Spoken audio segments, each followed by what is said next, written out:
Broadcasting live from the Business RadioX studios in Atlanta, Georgia, it's time for High Velocity Radio. Welcome to the High Velocity Radio Show, where we celebrate top performers producing better results in less time. Stone Payton here with you this morning. You guys are in for a real treat. Please join me in welcoming to the broadcast with Evocati Public Relations, Mr. Barrett Bogue. How are you, man? I'm doing good, Stone, on this nice, cold but sunny day. How are you? I am doing well and have been so looking forward to this conversation. Barrett, I got a ton of questions, and I know we're probably not going to get to them all, but I think a great place to start would be if you could share with me and our listeners mission, purpose. What is it you and your team are really out there trying to do for folks, man?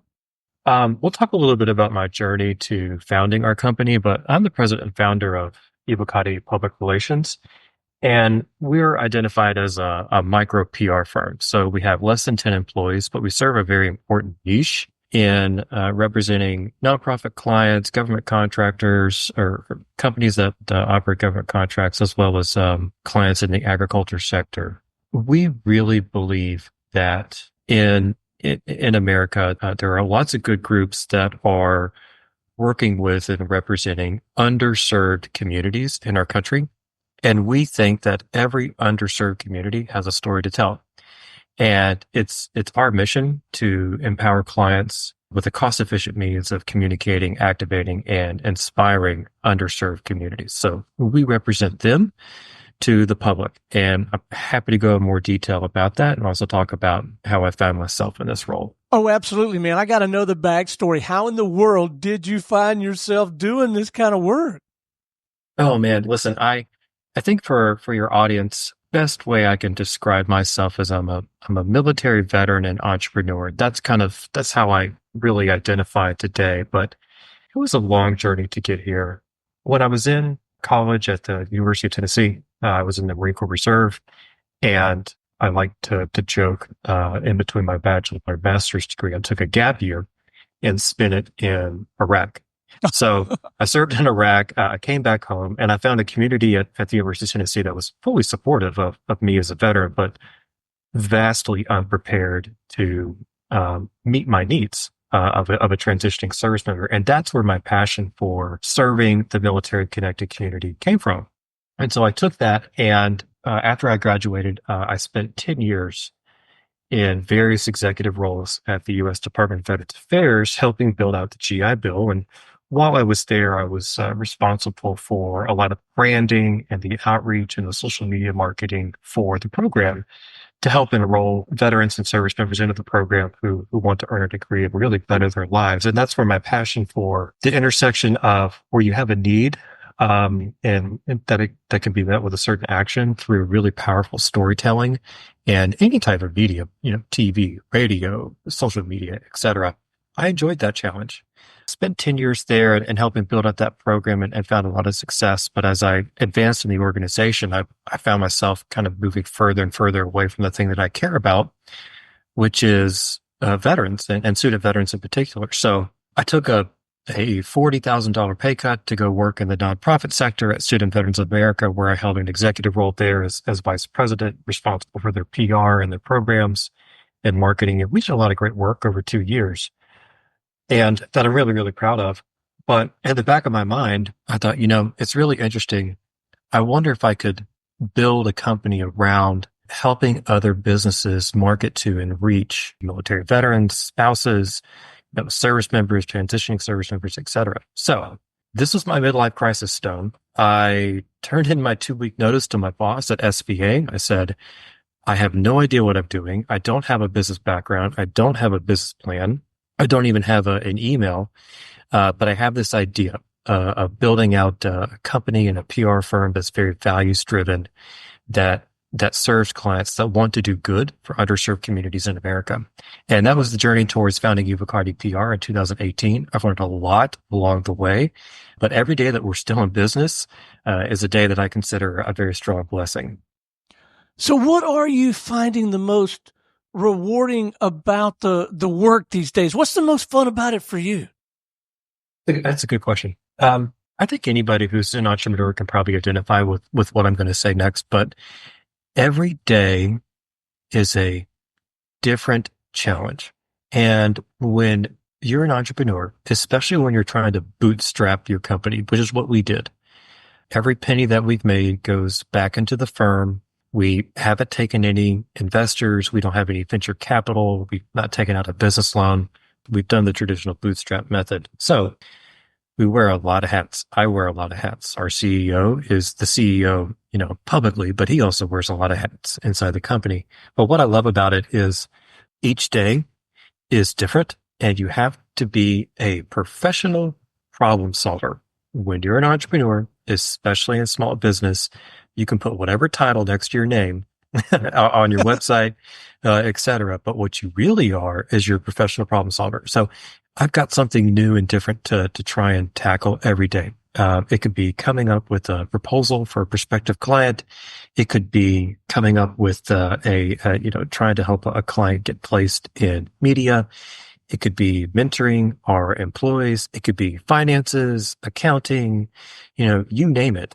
I'm working on it. And that has provided such a variety and diversity of challenges that every day I wake up, I just feel so grateful that I get to do this kind of work, and that we're at a point with our company is that we can make a positive impact on the people that our clients serve and the lives that they're changing.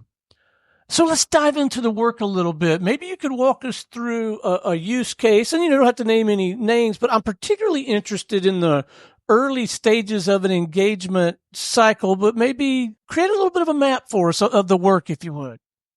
Yeah, the PR industry is changing. I think a lot of people might say it's akin to propaganda. I think that's a bit of a negative outlook on it, but I don't necessarily disagree with it. So I'll tell you what our approach is and how we interact with clients and what that onboarding process is like. So we've had clients describe Evocati PR as a problem-solving company disguised as a PR firm, which is a great way to describe what we do. So in traditional PR, you're going to have a client and you're responsible for placing them in the media. We do that, yes, but we do so much more. So when prospective clients come to us, they have one or two primary problems. Number one, they're a nonprofit and they have a senior leader who's doing PR, marketing, development, fundraising. They wear too many hats and they need a professional staff to come in and help promote their programs, advise them on what's the best way to get media coverage, etc. Other companies come to us and say, "Hey, we've tried to capture media attention and we've just not been successful." Or they'll say, "Hey, we have a brand and we want to go through a complete brand redesign and we need help with that." Sometimes we have prospective clients come to us because they've had negative news stories out there and they want to try and counteract that because they're either not true, or they know that they have a lot more to offer to the community that they need a company to help promote. So there is a lot of background discussion, discovery calls, and trying to determine, where your needs are, what that looks like. We invest a lot of time before we onboard a client with the company in trying to determine what are the most urgent needs, what are their strengths, what are their weaknesses, what are the opportunities out there in the marketplace for branding, for placement, for pitching, for getting their story told, and then, okay, how, tactically speaking, how are we going to do this over the next 12 months? So it's a very detailed, deep dive. And truthfully, Stone, we're very selective in who we work with and who we choose not to work with as well. Now, do you find, especially early in the relationship, early in the work, that sometimes new clients come in with misinformation or incomplete information or some ill-conceived, sort of preconceived notions that are really off the mark, and you really need to do some educating before you can effectively consult and execute? So we're a big believer in radical honesty, radical transparency. And, we set those expectations early in the discovery call so that once they become a client, there's no surprise. We have SOPs that they have to follow. We have, biweekly check-ins with them. We're a very type A, detail-oriented company, and that's probably due to my time in the Marine Corps. So more often than not, where there is a misalignment is they might ask us they might say, hey, can you help us with this, fundraising effort? Can you help us raise money? And we're not fundraisers. We're not professional. We don't, delve into the world of professional development, but there's a lot of stuff tangentially to that we absolutely want to help you with. Like, okay, what's the most appealing message, or what's your programmatic impact that would be the most appealing to funders? Okay, let's take that, let's package it into something, and let's turn it into some type of pitch deck or marketing or PR campaign that would appeal to fundraisers. But more often than not, we've done so much homework with a prospective client before we onboard them that there's very rarely a mismatch in expectations. Early on in the conversation, you started to touch on serving what I think you characterized as underserved constituencies or communities. Can you say more about that? Everything from what compelled you to be of service to that group, and I don't know, maybe some distinctive differences in trying to help folks like that? Any underserved or underrepresented community essentially means that they're not represented in they're not well represented in the general marketplace. You don't hear their stories very often. They lack programmatic and financial support, whether through state or the federal sector. Or you could even consider what would be a protected class of people in the hiring process. That's the underserved communities that we reach out to. And that was really born out of my work within the military connected community. Now, veterans in America are a protected class. And there are so many storytelling opportunities, great stories about the impact military veterans are making inside our community that need to be told. So the public and so America knows about this. And when we started the firm, we were only representing businesses that support the military connected community. And what we discovered was that a lot of the work and a lot of our experience is a one-to-one transfer in representing other underserved or underrepresented communities in America. So we've done work with Fayetteville State University, which is a historically Black college and university in North Carolina. We have a big exposure in the American potato industry, the $100 billion potato industry, and representing agriculture. And there's a couple other things that we're working on right now that I can't reveal. But what we're seeing is that the work that we've done at elevating stories in the military connected communities, there are other communities in America that want the same thing. So how does the whole sales and marketing thing work for a practice like yours? I got to believe if someone has this kind of conversation with you, they're pretty compelled to work with you. But how do you get that initial relationship off the ground? Do you have to get out there and shake the trees like the rest of us, or are they coming over the trees? This is great. You're talking to the sales and marketing team right now, so I could answer that question for you. So, I started this company in my study as one person. And I said, I don't want to grow fast. I don't want to grow slow. I want to just be very diligent and disciplined in how we grow the firm. And so we've been able to do that over 5 or 6 years now, where, I've got a great partner in Mark, who's CEO. We've got a great team that we're slowly building out. And we're very strategic in ensuring that we can manage the workload and the number of hours that our clients demand of us. So for sales and marketing, most of our business comes through referrals. We don't spend anything on advertising. We have a Twitter or X corporate account, and we have a LinkedIn page, and we put branded content out there. The one tactic that we've done, which I'm really proud of our team for doing, is we've invested heavily in placing our business and our brand as subject matter experts in PR, marketing, and leadership. And so we have a branded blog on our website where we publish original content. And we've been doing that for about 24 months now. And what we're seeing is a lot of people are reading our content, which is helping our ranking in search results. And we've had one or two prospective clients come to us because they found us and they read about us and they read what we've produced and they like it. And so that's, that SEO play has been really, really helpful. So again, it's a very disciplined approach. It's a very lean approach, but it's playing to what our strengths are, which is, I go back to saying the problem solving company disguised as a PR firm.